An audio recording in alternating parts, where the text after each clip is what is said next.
Okay, thank you everyone for joining today. So this is our final session in the Zero Trust series for state and local government customers. We have Mike Hobbs, a senior technical specialist for security, who's going to discuss a Defender for Cloud Apps and protecting your apps and data. So if you have any questions, feel free to post them in the chat window, and we'll save some room at the end for verbal questions. That being said, I'll hand it over to Mike. All right. Thank you, Tony. All right, I guess as we're getting started, we should acknowledge the fact that Microsoft has realigned some of the product names to the Defender platform in general. Personally, I think this makes more sense. It took us a little while to get here, but what was formerly known as Microsoft Cloud App Security is now called Defender for Cloud Applications. So just be aware of that as you're kind of going through our branding and our documentation sites. Getting a little feedback there, so if someone can mute. We'll start off kind of talking a little bit about Zero Trust in general. Most of the organizations that I work with are re-examining their approach to security, and many are working to align closer with the concepts of Zero Trust. So aligning to this kind of methodology really involves rethinking your security boundary. It's a transition from what we call implicit trust, where one assumes that everything inside a corporate network is safe, to a model that assumes breach and explicitly verifies the security status of identity, endpoints, network, and other resources based on all the available signal and data that we can pull in. This diagram kind of represents what Microsoft considers to be the 6 pillars of Zero Trust. And the key really to this approach is not only having telemetry from security solutions focused across these pillars, but really tying that telemetry together seamlessly for policy enforcement. So again, sharing telemetry gives you exponential benefits from a security perspective. It allows us to reason over the data set to make automated decisions, to detect anomalies, as well as enforcing security policy across the broadest footprint available to us. Now, these policies from a IT perspective are really designed to shape the experience of the end user. So they're going to determine what the user is permitted to access and under what circumstances they can do that. And today we're going to go through Defender for Cloud Apps, kind of its role in Zero Trust and really in security in general. And we'll talk about how we can do things like monitor active sessions, evaluate activities against cloud applications, and then, of course, put in governance policies and security policies as needed. So when we talk about the XDR platform from Microsoft, we tend to focus on identity and access management via conditional access controls as really the critical control plane and that policy enforcement engine. But Defender for Cloud Apps really plays a prominent role in monitoring user behavior and performing risk assessments. So this slide kind of represents a common attack pattern, which in a malicious email gets into the environment, allowing the attacker to gain a foothold via device compromise or identity compromise. And attackers are getting more and more creative. In fact, there's been documented attacks involving a single compromised user account that was used to exfiltrate large amounts of data by moving directly to the cloud application layer and the information that's stored there. Defender for Cloud Apps allows you to integrate signal from other parts of the Microsoft Security Suite, including things like Defender for Office, Defender for Identity, and Defender for Endpoints. And I'm going to show you kind of how we integrate those things into the portal and how you can use that telemetry and that signal to build out a better security policy in general. All right, I'm going to spend a bunch of time in the portal today, but before we do that, and before we kind of go through the technology, I want to take a few minutes to really talk about why CASBs are important and really the role they play in this. So a CASB is really designed to help an organization overcome the challenges that are associated with a growing footprint of cloud services. They kind of act as a middleman between your users and the cloud services that they're accessing. So they allow you to audit every action taken against these services and then apply security policy to them. They are also designed to answer some really important questions. And we may need to have somebody mute because I'm getting a lot of feedback. So some of the questions that they're designed to answer is, which users are using which applications? How do I get notified if new applications are discovered? How can I evaluate these solutions that are out there and do a risk assessment against them? Now, I have worked with quite a few customers who have found the discovery process of working with a CASB quite eye-opening. Individual departments and agencies are generally focused on providing the best user experience when they're modernizing their applications. They want to avoid investing in infrastructure, they want to be able to stand up services quickly, and they want to deploy services that are easier to support. And for many, that translates into cloud services. Unfortunately, what I've also found is that technology and security teams are often left out of these discussions or come in very late to the party. So having a tool that alerts on usage is not only a way to identify things like shadow IT, but to understand and get in front of new applications that are discovered so that IT has a role in that itself. But really, once you see what's going on and you go through that discovery phase, you can start doing an evaluation of applications. So get information, right? Where is this service based? How long have they been in business? Do they support required compliance regimes for my agency? It gives me an opportunity to kind of understand the business requirements for the adoption of these services, and I can start to make educated decisions on how to support these applications from a security perspective. So if you find rogue applications or ones that have risky evaluations, we may want to categorize them in a certain way and then block them from use. Or you can decide that there's value in this application and you can bring it under control by deploying security and governance policies. This may include doing things like integration with your identity management system for single sign-on and multi-factor. But it also means monitoring those sessions and the usage of those applications to ensure that the app is leveraged in a way that aligns with your security posture. So I can examine usage patterns for anomalies. I can monitor these services for indicators of compromise, and I can protect and control the data that lives in these locations. Now, for those of you who are kind of really interested in more details on why CASBs play such a critical role in security posture, Microsoft actually published a great document on the top 20 CASB use cases. It's worth a read.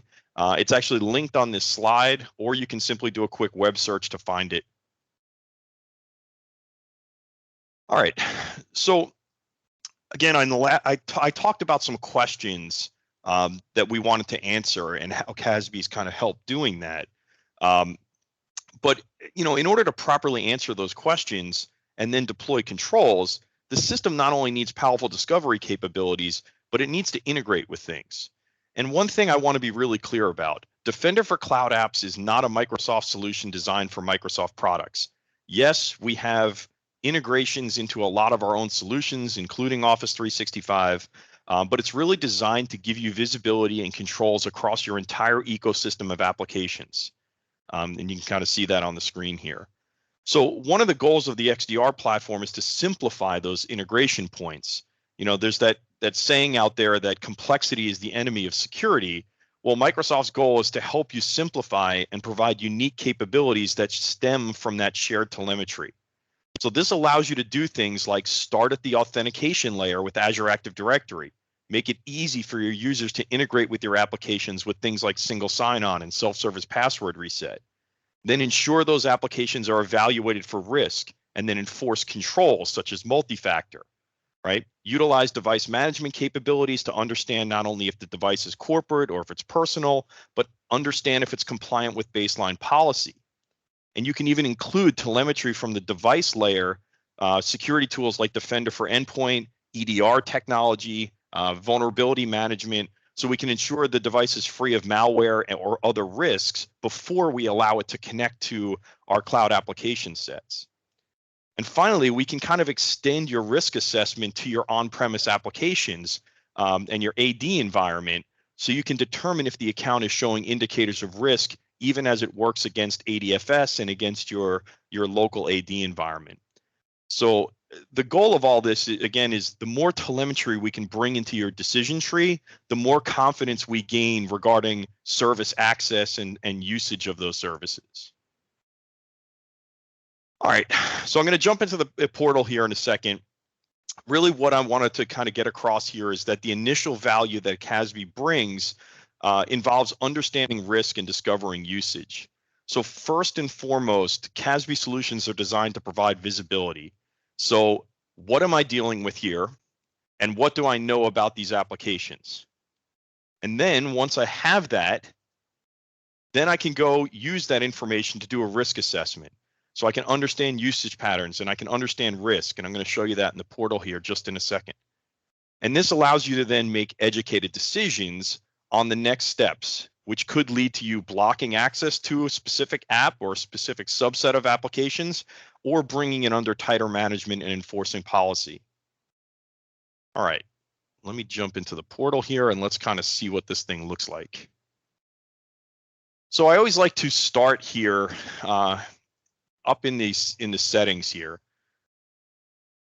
So what this is going to show you here, and I talked a lot about the integrations, you'll start to see those in here. So whether that's Defender for Identity, identity protection, right, which is our risk-based assessment through Azure AD, information protection, right, so the ability to label and classify files that exist in locations across your cloud, and of course, we're talking about conditional access as well, and we'll see how that plays into this as well. But to onboard some of these, it really couldn't get much simpler, right? If they're Microsoft services, there's literally a click box here that allows you to integrate the signal from some of these services into your tenant itself.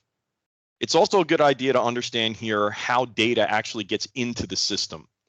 So in a production environment, you would configure continuous log ingestion from your proxy and firewall devices. It's usually done through a Docker image, which can run on-premise or in the cloud and can run on kind of multiple operating systems, including Linux and Windows.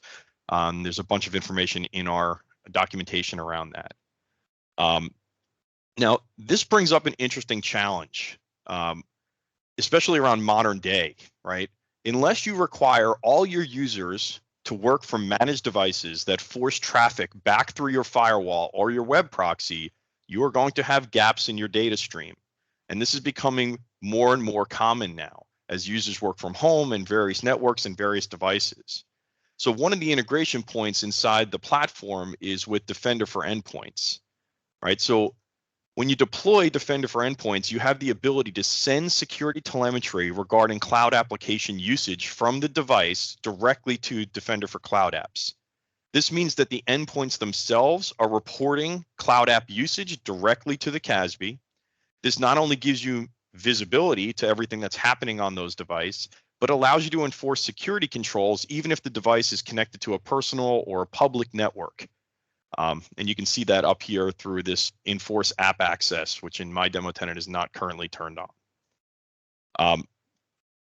So let me pull up another tenant here. I'm going to bounce between tenants for different reasons here. But if I go into the dashboard itself, you can see here that I have Windows 10 users, right? So this is my Windows 10 endpoints that have been onboarded through Defender for Endpoint, and they're reporting data up into the panel itself.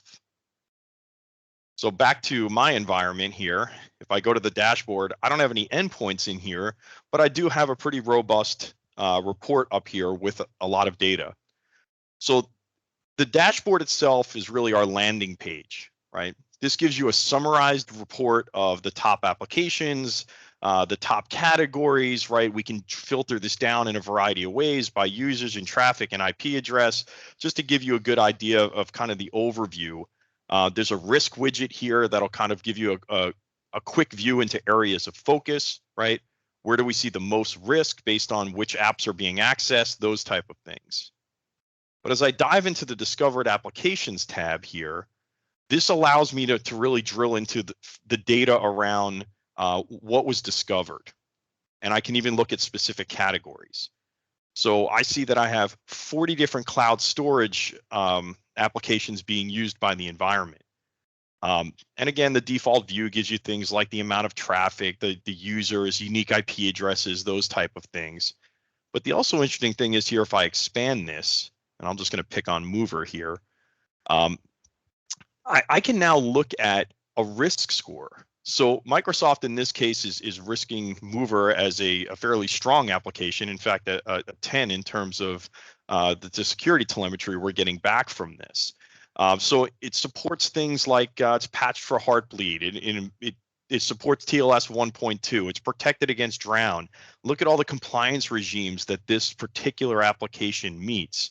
So from a security perspective, if I'm looking to support this, this gives me a good idea of how secure this application is and if it's going to meet the baseline security needs of being an onboarded application. Now I can kind of use this risk bar up here to drop this down, and let's look at some of the riskiest applications we have. So we've discovered an application called File Dropper, and you can see the score is very different here, right? So we're seeing lots of information. We can see it was founded and headquartered in the United States. It's a cloud source. Their data centers are in Germany, right? I get a bunch of information around them, but you can also see here, this is a very different risk report, right? Supports not as many compliance regimes, those things. And this data may be important to you as you're making decisions about what I want to support. Now, based on this, I may decide that I want to unsanction the application.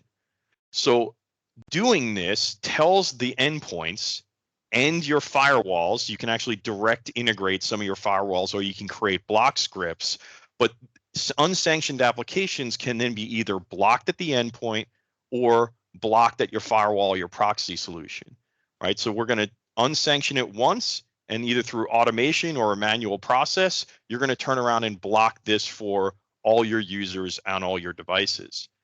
Now, again, manually unsanctioning is kind of a tedious process. In production environments, this would generally be automated and scripted based on specific criteria. So you may choose to block apps based on their overall risk score, or even by specific data points. For example, I could create a policy that blocks all discovered SaaS applications that are not patched for Heartbleed, or those who don't meet something like HIPAA, right? So depending on your organization and what your requirements are for a minimally secure app, you can actually go and create a policy that will create auto blocking for you out of that. So if I go to the Cloud App Catalog here, you can see that kind of out of the box here, we support close to 28,000 applications. It's actually right up here in the menu. You can see my screen. And then, of course, you can add custom line of business applications to the CASB as well. So these could exist in other clouds. They could even exist in your on-premise environment. So I can go and actually add those applications and custom applications. Now, this gives you some key capabilities. So including the ability to do things like track usage and enforce session controls, which we're going to get to here in just a few minutes. All right, I'm going to jump back to my deck here for just one more slide. Well, I already did the demo of that part. Let's talk a little bit about Oauth Apps, because this is another discovery piece. So Oauth applications were originally introduced in the consumer space, right? Oauth enables a user account to the information to be used by a third-party service without exposing the password. So it kind of acts as an intermediary on behalf of the user, providing the service with an access token that authorizes specific account information to be shared. So an example of this is if you have an app that analyzes a calendar, a user's calendar, and gives advice on how to become more productive or whatever, well, that app needs access to that service or to the user's calendar. And over time, what we have seen is that third-party apps deployed by business units or individuals may request permission to access user information or sign in on behalf of the user in other cloud applications. And this is where you kind of click allow without reviewing the permissions that it's granting. It's something I kind of caution friends and family about when using personal apps like Facebook. But there's, sorry about that, one slide ahead here. But there's also risk here that the request could be malicious, and it could be some kind of phishing attempt that's not related to the app at all. So as part of this discovery experience inside the CASB here, we can detect and analyze OAuth authentications against services like Office 365, G Suite, Salesforce, and then you can use that information to decide if that connection should be severed or banned or whatever. Now, I will add one thing. I know some of you are probably thinking like, why not just prevent the users from making this mistake in the first place? And I totally agree, but not every Azure AD environment we encounter is configured to block these type of consent requests. I actually added a link on the bottom of the slide, or you can search for that as well, that speaks to managing consent requests in Azure Active Directory. All right, a final word on the discovery piece. Every manager I've ever worked with has wanted visibility into risk and our security posture related to web access, cloud applications, those things. There is a built-in out-of-the-box report that overviews the discovery data that you can review with management. And again, you'll see things in here like the top discovered apps, the newly discovered apps, the top apps by user. And this really helps you validate which applications are being used inside the environment. All right, let's talk about threats. So, let me go one more slide here. Threat detection with CASB solutions, right? So, cloud applications are really just part of an expanding footprint of services that IT and security teams need to manage. As you monitor behaviors and indicators of risk at your endpoints, right, and this is something most organizations do, it's also critical to do this against your cloud entities and your storage locations. We have seen attackers that will compromise something and go directly after your cloud applications, as I said, and we have a whole bunch of out-of-the-box detections to alert you of these things.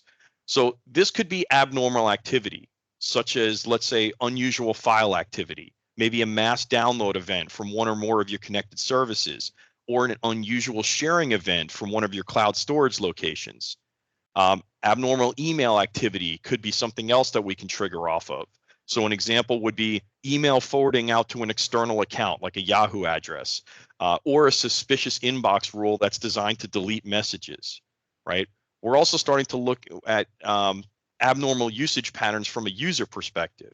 So again, logging in from things like suspicious IPs, impossible travel scenarios, or activity from unusual locations for the user. These could all be indicators of compromise that we want to bring as part of the alerting system. Now, of course, abnormal usage patterns are even more critical when they involve accounts with privileged roles, which kind of brings us full circle to another key principle of Zero Trust, which is least privileged access. So we're designed to minimize an attacker's opportunity at lateral movement, right? We only want to grant the appropriate security context and only after applying the correct security controls, including things like strong authentication, session limitations, which we're going to go through, and you may even want human approvals as part of that process to get elevated rights. So let's jump back to the portal here. And let's kind of start to go through the threats here and kind of what we can do here. So give me just a second. So on the main dashboard, one of the things we can bring is to highlight specific users of risk, right? So you see right here, top users to investigate. And each one of these has an investigation priority score. I'm just going to click on one at random here so we can kind of see what this is about. But the goal here is to bring everything about this user to one page that'll tell you why this user has elevated risk inside the environment. So this is pulling information from a variety of different sources based on what's integrated. I'm getting an identity investigation priority score here. I can see what their score looks like over time, what their score looks like compared to other users in the organization. And I can start to see alerts that are associated with this particular user that is driving this investigation priority score up. So I can then tie into or click into one of these and get more information. In this case, we have something related to lateral movement. For those unfamiliar, lateral movement is when an attacker uses a traditionally non-sensitive account to gain access to a sensitive account with the goal of domain dominance. So if we see something like a pass the ticket attack against your environment, we can then provide you things like the source computer, the user account, the destination computer that's leading to the sensitive user.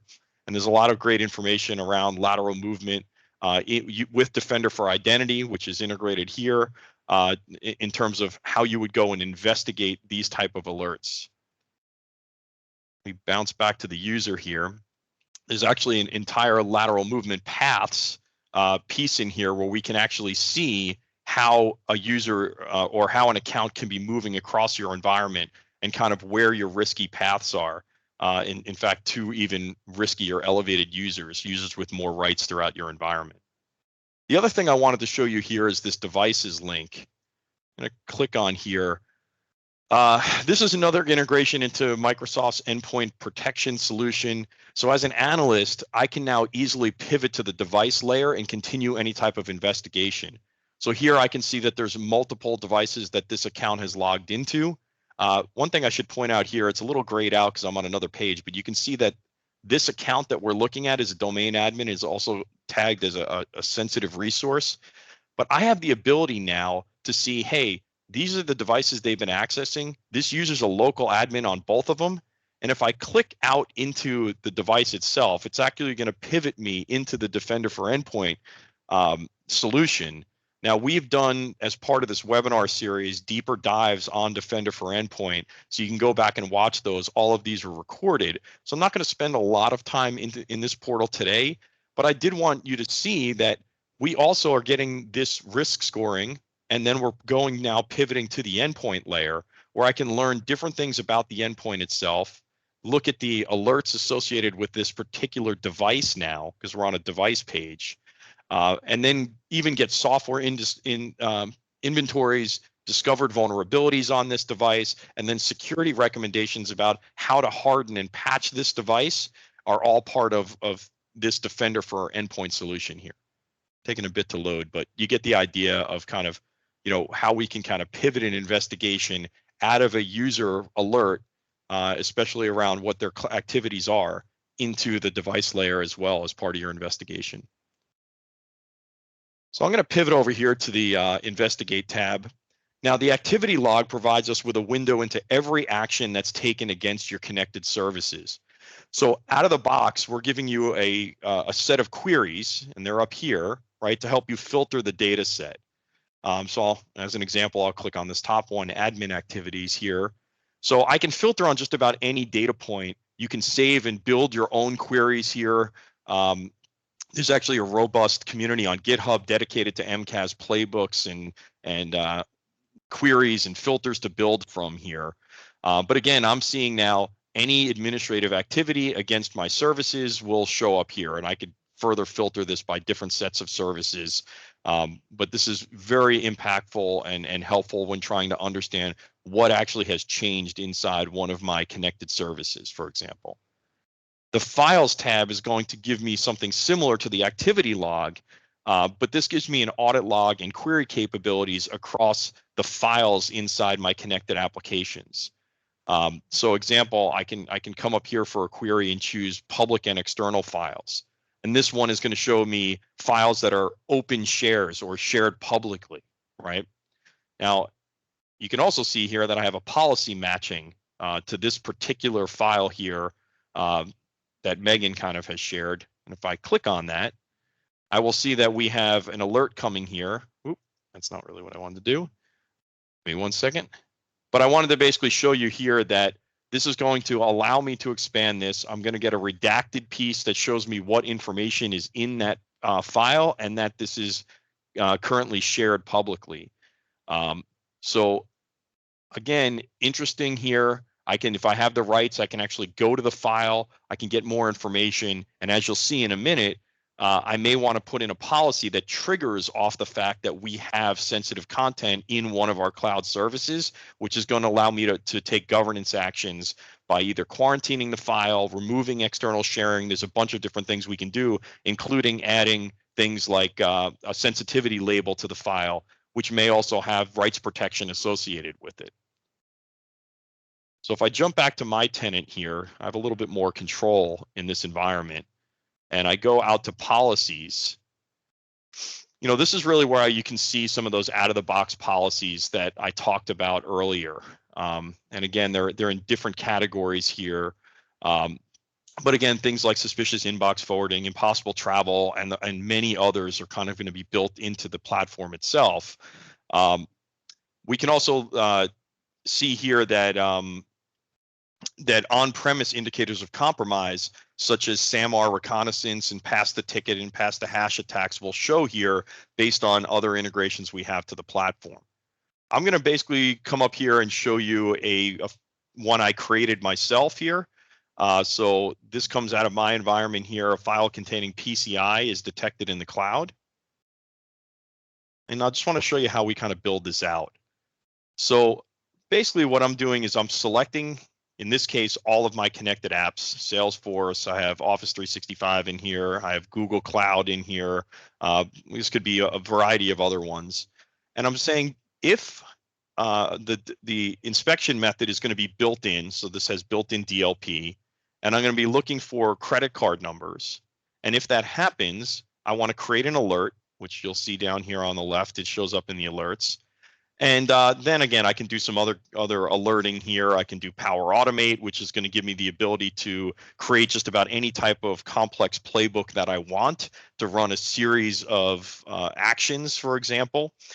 And then if I come down here, depending on the service and the APIs available, I'm going to have some governance controls that say if I see this credit card number in a file in one of my cloud services, I want to take an action on it, right? And we can be super creative about the matching and what triggers. We have built-in policies. I've seen customers use custom indicators or keywords or patterns as a trigger, so you can get kind of creative about how you're triggering. But again, I have the ability for, let's say this is Google Workspace, to go apply a sensitivity label from Azure Information Protection if I do see kind of that type of trigger in the file. And again, we have similar controls across things like SharePoint and OneDrive, including the ability to put in user or admin quarantines. Now, these policies are extremely powerful. I will show you a couple other examples. This is kind of one example. I've seen some where, in fact, I worked with a customer who wanted to see if any administrative activities had been conducted using a Mac, for example. And again, we can trigger that in a filter, right, where we would say the user agent string equals Mac OS, and then administrative activity equals true. There's a lot of these examples out there that I see from customers. There's, as I said, there's a pretty robust GitHub out there as well. One that I kind of ran into recently also was, if a password change is forced on a user as they were potentially compromised, I want to verify they completed this action. So again, I can look for the activity type as force, right? And it'll bring up some options there in terms of force password change. And then I can look at change password and again, start to get alerts and reporting on what was done there. So finally, I'm going to show you kind of some of the controls, and I'm going to do this by demonstrating what a user would see. So my buddy Yoda here, this is his My Applications portal. Not a ton of apps in my demo environment, but I do have Google Cloud set up in here. So I'm going to have this user access Google Cloud, and I want you to take a look up here at the browser. You can see here that the session is now being proxied through the CASB, okay? And we're actually telling the user that we're monitoring this session. Now, of course, you can hide this and customize it any way you want. I like to leave it there because it tells the user that, hey, we're monitoring what's happening inside this corporate application. So as this pulls up here, I'm going to go into the user's drive, okay? So it's just a cloud storage, and we can obviously do this with multiple applications. This is just an example of here. And I'm going to open up a file. So let me pick on this personal information file. Now, this is an example of managing the session itself. So what I'm doing in this session is changing how the user interacts with the information based on the context that they're connecting to my service. In this particular example, this user's on an unmanaged device. So it's an unknown device. So I'm letting them log into the cloud service, and I'm letting them do this through a web browser, but I don't want them exfiltrating data. So I just hit Control C on my keyboard to copy files or information out of this file that's stored in a corporate location. And my policy is now preventing the user from doing that. And this is a little bit tongue in cheek, but you can see how I can customize that look and feel of kind of the message presented to the user itself. I can also, let's say if this user wants to download this file, right? So they go and they try to download this. And again, I have another policy that says that the download is blocked. And again, you can see I have a different custom message built in here and a custom logo, those type of things, to prevent the user from exfiltrating data from a corporate service when they're in this particular situation, which again is on a non-corporate device on a non-corporate network, for example. Maybe I don't want that type of exfiltration coming in. Now, the next little demo I'm going to show you is something brand new. It's kind of fun. I'm going to show you something in here that I think is less impactful in production, but you need to use your imagination on this one. So this is called Authentication Context. I love the potential of this. So in this, I'm going to take the same document and I'm going to attempt to print it. Now, instead of flat out blocking the user, I'm going to put them through a workflow. So I'm going to say, hey, you need to do a security check before I'm going to allow you to do this. So I click OK here. And in this case, the security check is going to be multi-factor authentication. So I'm going to open up my Authenticator app. And I'm going to approve this. I know you can't see this part. I'm going to have you trust that it's happening. And it's going to tell me that it's completed. Great. So now I should be able to print because I went through this. So if I go to File and I go to Print Now, the demo gods are with me. I'm going to get a print window, right? So now I am approved to take this particular action because I went through a different workflow. And in this case, it was a multi-factor authentication check. So again, this is an example of authentication context, but I see this as much more impactful when applied to, let's say, one of your line of business apps. For example, let's say you have an HR site and you want your users to do single sign-on to the main site so they can get basic information with no friction. However, when they go deeper into the site, maybe into an area that contains personal information, the requirements for access might change. So now maybe they need to accept a terms and conditions document. Maybe they need to be on a managed corporate device. Maybe they need to go through an MFA challenge. But I can start to then develop what the user experience is going to be as they interact with my line of business application based on what they're trying to accomplish. All right. So hopefully that was interesting. Let me jump into one or two more things before we wrap up here. We're going to go into policies and I'll kind of show you how I configured that policy. So I think I have this in here.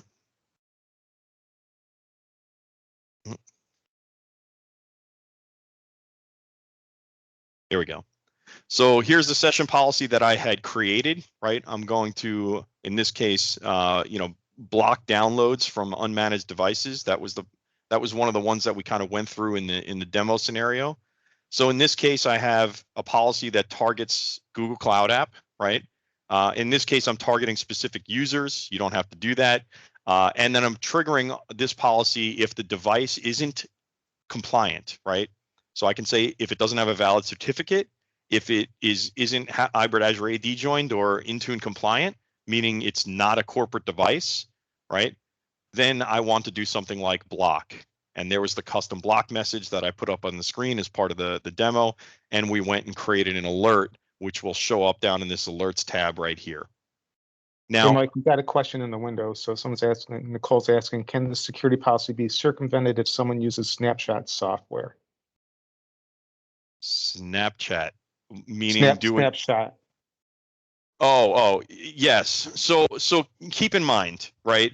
That all depends on the device management layer. So if you're allowing a user to access a cloud service from an unmanaged device where you have no control over it as well, and they have a screen capture software there, yes, I mean, screen capturing software, meaning one at a time screenshots, is something difficult to prevent from that perspective, right? You would have to have control of the device, and you would have to prevent that software from being run in order to put in that type of control. Yep.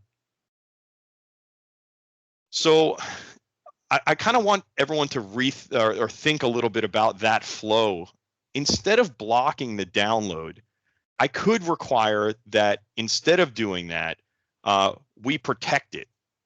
So we can say, if you're on that unmanaged device, right, maybe I make you go through that authentication, step-up authentication, but I'm going to let you download it. But if it doesn't have a label on the file, I'm going to force it to be labeled. And that label could include rights protection to say only a certain group or certain users or certain domain can access this, or you have to be on a managed device to even open this file, or you have read rights and somebody else has, edit rights. You can get really creative in terms of applying sensitivity labels to files based on a variety of triggers there.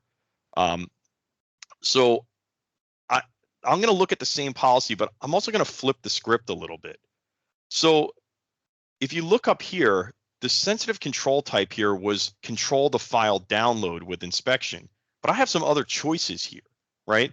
So if we change it to upload, for example, now we can change the inspection method here instead of DLP to malware detection, right? Now, if the user or the attacker attempts to upload a file that has malware in it, we're going to block it from ever getting to your cloud service, right? I can then change this to data classification service. So on file upload, if the user attempts to upload, let's say, some type of sensitive data, some sensitive information type, and again, I can go pick from a variety of these, but if they try to upload, let's say, credit card data or other type of PII, we can block that action, right? Or we can force a label on it before we allow it to enter whatever service that is, whether it's ServiceNow or Salesforce or whatever, it doesn't really matter. So there's some really interesting ways to kind of use these policies to determine how users interact with your cloud applications in general. And then finally, I'm just going to go to the alerts portal here, and just to show you some of these alerts and some of the stuff we've been doing, they take a few minutes to show up, but you can kind of see in here, these are the policies that triggered just a few minutes ago from my pal Yoda here, right? So he tried to, he triggered this policy which blocks copy and paste from an unmanaged device. He tried to print, right? So this policy fired here. And again, again, the other stuff we have here, investigation score increased for Yoda. I think I was playing around with this character here. And you can see if I go into his investigation score, you're going to see a bunch of other triggers here. Again, those are those alerts associated with his account. We have a score increase, right? We have a potential password spray attack. He kind of tried to log in from a Tor address. So we have a bunch of different alerts associated with this particular account based on how it's being used, either in on-premise, logging into Azure Active Directory, and then of course, what are they triggering in terms of risky behavior inside the cloud apps themselves. So that's pretty much what I had for the demo associated with today. There's a couple other slides here that really I discussed in the demo, right? So the architecture of file and data control is in this sheet as well. And again, talking about kind of blocking things in real time. Here's another example of that, right? So in Teams, maybe I'll allow somebody to use a chat app that we support, whether it's Slack or Teams or something like that. And maybe I don't want them to to put certain information out there or to copy paste information. So again, a lot of different ways to talk about how to use some of this real-time control to your cloud applications through a CASB. I'm also going to put in here that there are trials available to this. Just contact your account team if you're interested in understanding more about this or running a trial or proof of concept in your environment. And there's a resources page here that has a bunch of stuff on Zero Trust, and we'll see if we can get this deck shared out as kind of part of the webinar series. So that is about it, Tony.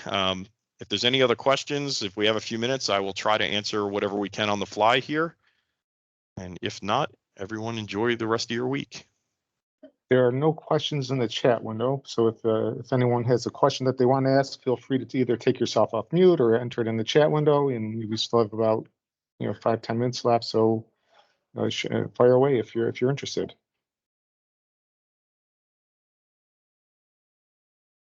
Okay, well, while people are thinking this, so this is the final episode in the series. So if you enjoyed the series and you have thoughts, if anyone in the audience has thoughts of additional topics that they're interested in, please feel free to let me know through email or in the chat window or audio. We're more than happy to extend the series for with other topics.